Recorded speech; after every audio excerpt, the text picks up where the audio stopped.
সকালে ঘুম থেকে উঠে চলে আসলাম রান্নাঘরে। আজকে নরম করে গরুর মাংস দিয়ে খুবই মজাদার একটা খিচুড়ি রান্না করব।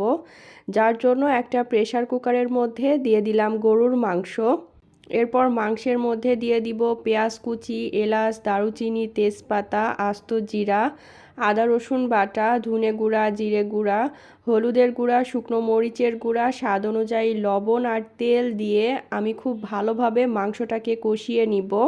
তারপর এর মধ্যে পরিমাণ মতো পানি দিয়ে দিব। তারপরে ঢাকনাটা আটকিয়ে মাংসটা খুব ভালোভাবে সিদ্ধ করে নিতে হবে।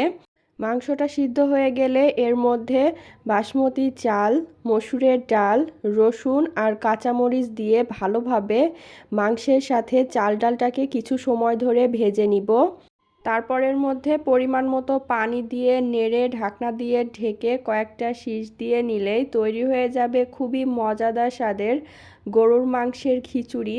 সকালবেলা এরকম গরম গরম গরুর মাংসের নরম খিচুড়ি থাকলে আর কি লাগে।